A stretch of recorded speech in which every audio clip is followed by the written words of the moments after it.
So we continue our series on faith and science. And today, we're going to talk about belief. Now, I'm very aware, very conscious of the fact that this is a loaded term in our culture. I'm very aware of the problems that this term has caused for so many people. And as I am here before you today, I will readily acknowledge that a lot of the blame for this falls on the church. There is a very loud, and I would argue a very small faction of people within the church who insist on using belief as a weapon, who insist on using belief in a militant and violent way. And I don't want to get mired in that conflict of belief and non-belief. I like to pan out a little bit and talk about the origins of the word belief. And I'd like to establish some commonality around this term. Because we all have belief, whether you're a Christian or whether you're secular or whether you're a scientist, we all have beliefs. And so I'd like to talk about the origin of the word belief. And to do so, I'd like to refer back to our scripture reading for today from the letter to the Hebrews, chapter 11, verses 1 through 6. And in this passage, the word faith occurs a few different times. And this word that we read there as faith, this English word faith, is a translation of the Greek word pistis. Now, this Greek word pistis gets translated into English in a few different ways, depending on the context and the situation. Sometimes it gets translated as faith. In other occasions, it gets translated as trust and also as belief. Now, this word pistis originates in Greek mythology. In Greek mythology, pistis is the personification of trustworthiness, reliability, and good faith. We also see pistis used in Greek philosophy. In Greek philosophy, pistis is used along with its derivatives to talk about knowledge, understanding, ideas, opinions, information, and other things related to those ideas. And the reason I point this out is because I want us to see that whether you're a believer talking about faith, belief, and trust in God, or whether you're a person of science talking about knowledge, understanding, and data, all of those terms come from the same root. They come from this Greek word pistis. Now, pistis has quite a few derivatives, and some have made their way into the English language. Among them is the English word epistemology. Now, epistemology is a branch of philosophy. It is the study of knowledge and how knowledge is acquired. Epistemology endeavors to answer, to give responses to the question, how do we know what we know? How do we know what we know? And different philosophers working within the discipline of epistemology have given a lot of different responses to this question. Among the responses to this question, how do we know what we know, is the theory of empiricism. Empiricism, as we know, is the foundation of modern science. It is a fundamental part of the scientific method, right? Which says that all ideas, all theories and hypotheses must be tested against observations from the natural world. Now, I bring this up because in doing my research for this sermon series, I have been reading and listening to a lot of scientists in the last few months. And I've learned a lot of really cool stuff. But one of the shocking things that I've come across is that there are quite a few scientists very well respected, well known, prominent, important scientists who are very dismissive of philosophy. I find this really interesting because, as I mentioned, modern science is based on the philosophical idea or theory of empiricism. I point this out. I point out this dismissal by some scientists, and I do want to emphasize it's only some scientists, right? There are also many, many scientists who readily acknowledge the contributions of philosophy, and there is an entire field of study called the philosophy of science or scientific philosophy. But nevertheless, there are a few scientists, very well-known, well-respected scientists, and if I were to mention their names, you would know exactly who I'm talking about. And these guys and girls, some of them are very, very dismissive of philosophy, and I think that dismissal of philosophy is connected and related to the hesitancy that some scientists have with belief.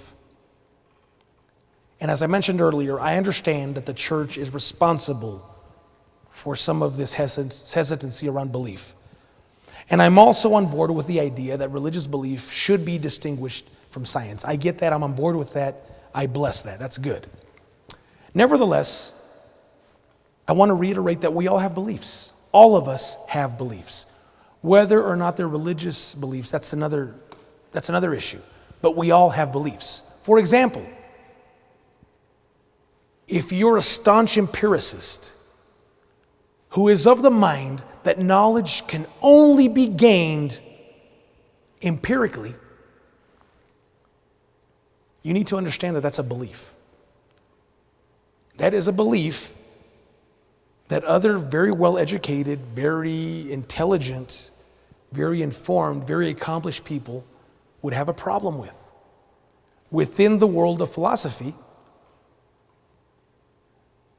there is a theory or theories that argue for innate knowledge. The idea that no, empirical means is not the only way to acquire knowledge. There's also knowledge that we possess innately, that we're born with.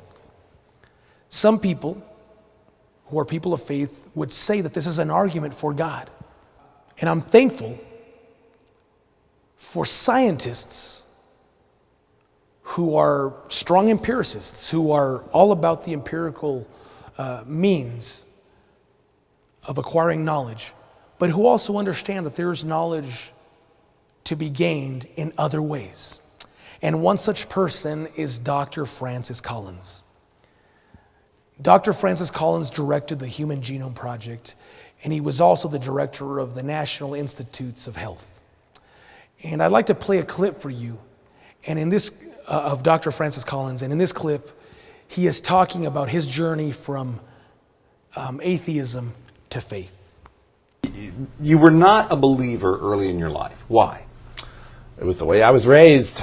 I was raised in this remarkable environment by a drama professor father and a playwright mother, surrounded by theater, music, the arts. They were doing the 60s thing, except it wasn't quite the 60s yet. And I was exposed to all kinds of fascinating ways to learn about life and the world and ideas. But faith was not really on the list of things that were talked about.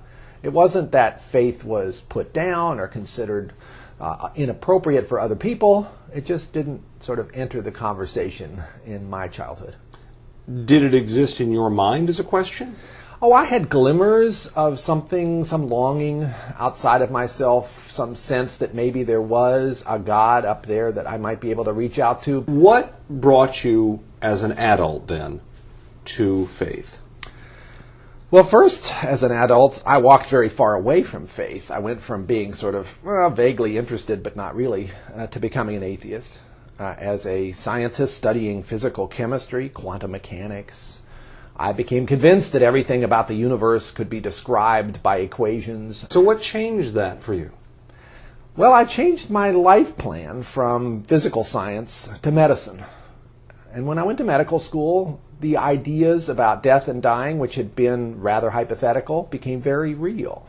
You can't be in that environment, sitting at the bedside of people who are facing the end of their lives, without having it affect you. Did you set out to find God or to find that there was no God? I set out to prove that my atheist position was correct. I set out to try to find out what really were the rigorous arguments that I assumed were there that would rule out any possibility of God for a thinking person. You must have found many of them. I found some. Many of them were ones I had cooked up in my own mind, but the harder I looked at them, the flimsier they were. All of us human beings have a sense that there is such a thing as right and there's such a thing as wrong. What a curious thing. Where does that come from? If you were looking for evidence of a God who cares about human beings, not just a God who started the universe in motion and then wandered off somewhere else, wouldn't this be an interesting place to find him? Basically as something written within our hearts, universally in humankind, making us different from other species, and calling us to be good and holy, pointing us as a signpost, if you will, towards something outside ourselves that is much more good and much more holy than we can imagine. Did you have at some point a born-again experience? When people talked to me about born again, I didn't know what they were really referring to when I was growing up. But yes, I did have a moment where I became a believer. I had struggled for 2 years with this debate within myself, gradually coming to the conclusion that belief in God was the most plausible of the choices, but that it couldn't be proved. And after many months of struggling with whether to make that leap, on a beautiful fall day, hiking in the Northwest with my mind a little more clear than usual because there were not the usual distractions, I felt I could no longer resist. And I became a believer that day in the sunshine and the shadow of the Cascade Mountains. I have quite a few friends from the world of science who are strong empiricists, who would not consider themselves believers in any way. Religious believers, that is. And most of these friends of mine also have very strong and what they would consider progressive beliefs about things like social justice, human rights, and the environment. And in conversation with them, I have pointed out that some of their beliefs about things like social justice are hard to argue for from a strictly empirical place. For example, ideas like protecting the weak,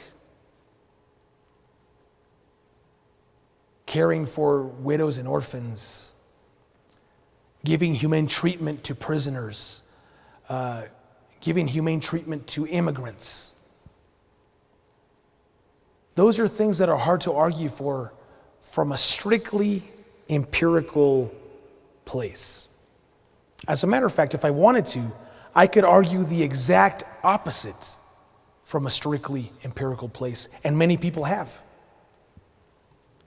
You could argue that if you were to kill off all of the weak, all of the infirmed, all of the disabled within a society, that you would make a stronger, healthier society.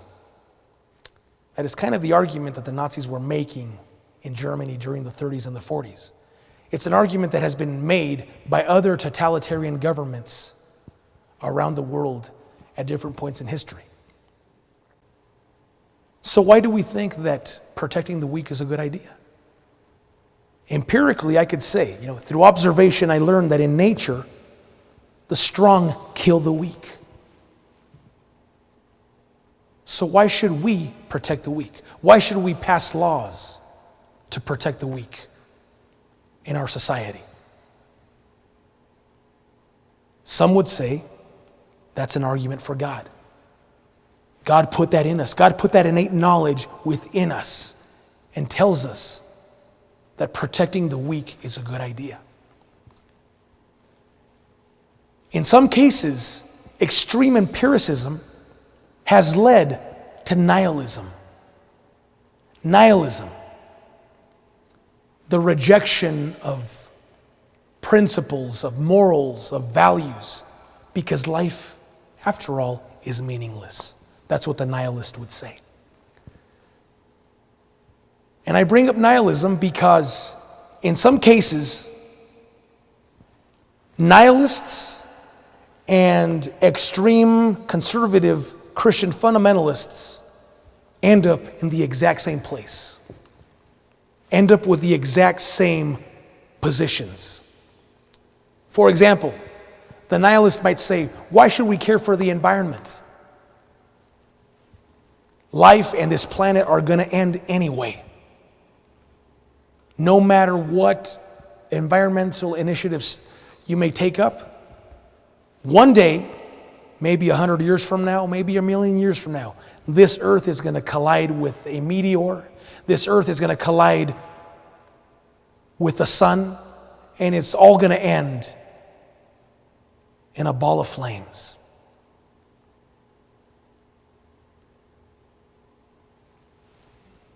The extreme conservative religious fundamentalist might say, and I have heard them say, something like, why should I care for the environment?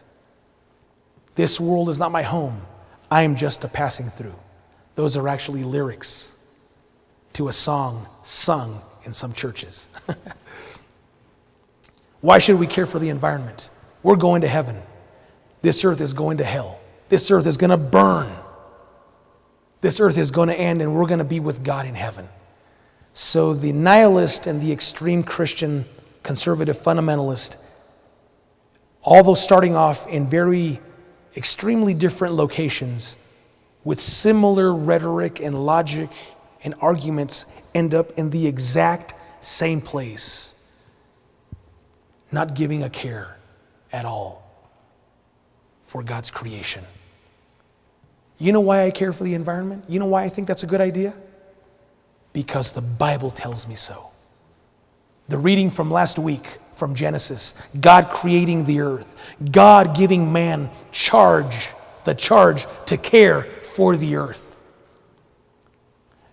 God creating the world and calling all of it good and saying to man, it is your job to care for the earth. That is why I think that caring for the planet is a good idea, because God tells me so through the Bible. Why do I think that social justice is a good idea? Because the Bible tells me so. Again, from the beginning of the Bible, in the Hebrew Scriptures, the first 5 books, the Torah, we have all of these laws where God instructs the rich, the mighty, the powerful, the wealthy, to care for the weak, the poor, the widow, the orphan, the immigrant. And that tradition is carried on through the Psalms and the prophets and on through Jesus. We get to the New Testament, the Gospels, the Sermon on the Mount by Jesus, the parable that Jesus gave of the rich man and Lazarus, the story of the rich young ruler who came to Jesus, and through the book of Acts, the very first church started by the disciples. And among their first actions was to care for the widows. That is why I think that social justice is a good idea, because I learned that in Scripture. I didn't come to that conclusion empirically. God put that in my heart, and the Bible confirmed it. We need each other, people. We need each other. I'd like to conclude today by making, once again, an appeal for oneness. If you're a believer, a person of faith, to you I'd like to say thank you. Thank you for those spiritual practices and traditions that have enriched the world and enriched my life. Thank you for all that I have learned from you. But I'd also like to invite you to acknowledge how science and empiricism has enriched your faith traditions. Through science and through empiricism, our faith traditions have gained information, resources that have opened up the world to us. Through archaeology, through history, through Egyptology, through anthropology. We've learned so many things about our faith. Our faith has been enriched. So let's be thankful, and let's reach over to the people of science and say, thank you. Thank you for making my faith richer and more robust. If you're a person of science, to you I'd like to say thank you. Thank you for the contributions that science and empiricism have made to the world, to make it a better place, to make my life better and the life of those around me better. Thank you for the tools, the resources that you've put in our hands to enhance our quality of life.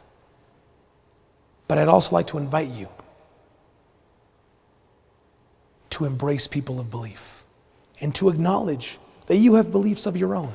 Whether they're religious or not, that's beside the point. You have beliefs of your own, which I value. And I invite you to embrace people of belief. Because those inventions, those innovations, those discoveries of science, in the hands of people of belief, can be disseminated all over the world to help the most needy among us. Innovations on well building, on other technologies, are being used by people of faith in the poorest regions of the world to bring water, to bring power, to bring other very needed resources to the people who most need them. So we need each other. We need each other. We are stronger together.